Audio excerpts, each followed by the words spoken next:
Macha, d'abord un petit mot sur votre rôle. Vous jouez qui? Ah, alors cette pièce est construite comme un thriller, comme un suspense familial.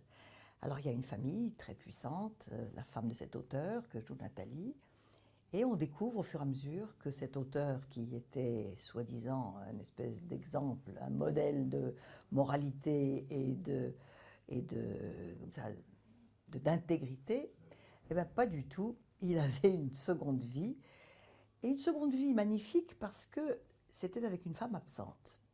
Et cette autre femme, dont le fils fait la découverte au cours de la pièce, elle vivait aux États-Unis. Elle vient se présenter un jour parce que le jeune homme présente ses propres écrits.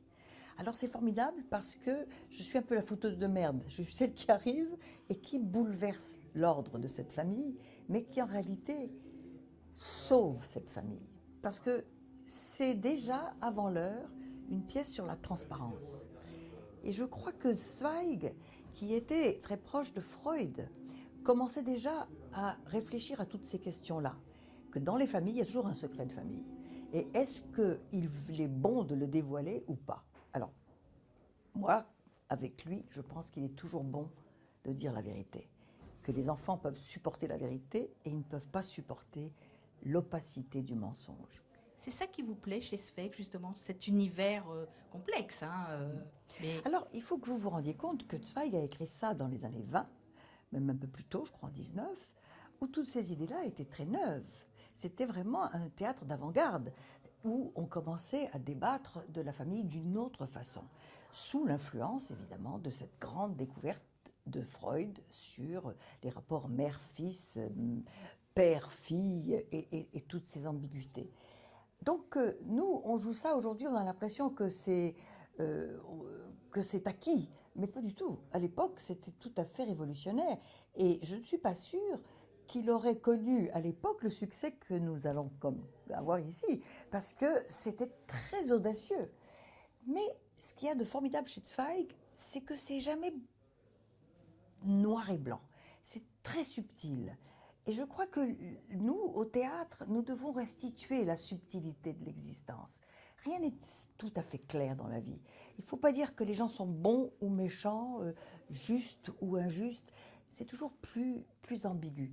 Et ça, c'est la grande richesse de Zweig. alors justement, je lisais dans une interview vous concernant, ah, ça faisait longtemps qu'on ne m'a pas proposé quelque chose d'intéressant. Alors écoutez, je suis heureuse d'avoir refusé toutes les pièces que j'ai refusées jusqu'à maintenant pour attendre celle-ci. Parce que je pense que chaque actrice et chaque personne au théâtre trimballe toutes les pièces qu'il a jouées et toutes les choses où on l'a vu. Et c'est une très lourde responsabilité. Il ne faut pas trahir l'espérance du public. Le public m'a aimé dans des choses importantes. J'ai un devoir vis-à-vis de ces rôles importants. N'est-ce pas? J'ai joué Arcadina dans La Mouette, j'ai joué Le mari idéal, j'ai joué une pièce d'Oscar Wilde formidable qui a l'importance d'être constant. J'ai un devoir vis-à-vis de tous ces grands rôles que j'ai joués. Et là, c'est la première fois depuis très longtemps, depuis plusieurs années, que enfin j'ai un rôle, disons, à ma taille, ou en tout cas à la taille de l'ambition que j'ai. Parce que pour une fois, ça n'est pas crétin, c'est intéressant, ça va même au-delà de ça. Ah, ça vous c'est ce d'ailleurs, le public, on entend le public soupirer de bonheur, parce qu'on les emmène loin, on les emmène dans des grands sentiments, des choses nobles, et des choses qui d'ailleurs sont ambiguës, répréhensibles, pas toujours bien honnêtes. Et je crois que les gens ont faim de sens, c'est-à-dire de pièces qui ont vraiment s'attaquent à des grands sentiments. Comment vous vous sentez sur scène? Ça fait longtemps, mais Ah comment vous oui. vous sentez encore? Oh, je suis chez moi, sur scène, vous savez, je n'ai pas beaucoup le trac, mais j'ai pas le trac quand je joue quelque chose de beau, quand je joue une pièce dont je suis amoureuse et dont je sens que le public va être satisfait, qu'ils vont quelque part me remercier de leur transmettre ça. Et puis, quand même, le théâtre, c'est notre place, c'est notre endroit, nous les acteurs. Moi, j'aime bien jouer avec tout mon corps. Et comme on est en pied au théâtre, on n'est pas coupé en rondelles comme au cinéma où tout d'un coup on prend ton visage et puis ou bien un morceau de ton corps, etc. Non, là, je joue avec toute ma silhouette. Tout, tout, et ce qui est extraordinaire, c'est que le public choisit de regarder l'un ou l'autre et quelquefois voit des choses très très en détail. Moi, j'oublierai jamais, une fois j'avais une bague assez extraordinaire et un spectateur m'a dit « Oh là là, votre bague, elle est... » Je dis « Comment vous avez fait pour la voir ?» On voit tout au théâtre parce qu'on regarde attentivement. On est captivé par le théâtre. Alors qu'au cinéma, on subit un peu. On vous éclabousse avec toutes sortes d'images, des plans de toutes sortes de tailles. Au théâtre, il faut aller chercher soi-même son axe. Dernière petite question, un petit mot de Christophe. Comment il est comme metteur en scène? Pourquoi vous avez dit oui tout de suite?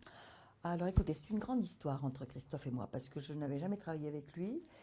Tout de suite, j'ai compris, c'est un crack, ce type. C'est un petit génie.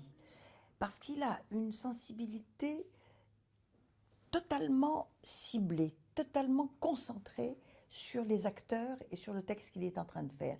Ça, c'est assez formidable. Il ne s'éparpille pas. Son attention va exactement là où on en a besoin. Et il nous dit des choses qui sont surprenantes, c'est-à-dire que quelquefois, même il nous décoiffe un peu, il nous les habille un peu, et il a beaucoup de courage, parce qu'il ose dire aux acteurs des choses que d'autres, peut-être, n'oseraient pas dire à des acteurs chevronnés comme moi, comme Nathalie ou comme Bernard Allan. Et il est vraiment pertinent. Par exemple, il vous dit quoi ou qui aurait pu vous décoiffer, franchement? Oh ben, vous savez, on a tous des petits défauts, on a tous des tics qui sont des coquetteries en général, des complaisances. Et ça passe pas avec lui, hein. C'est le personnage, le personnage, le personnage. Et donc, on construit ensemble un personnage. C'est formidable, vous savez. C'est passionnant. Parce que le public le sent, tout ce travail qui est fait. Ils ne savent pas. Ils reçoivent une chose, ils se disent « Ah, ça me plaît ». Mais ils ne savent pas que ça veut dire que derrière, il y a beaucoup de couches, de travail, d'intention et je dirais, de savoir-faire. Merci beaucoup. Merci.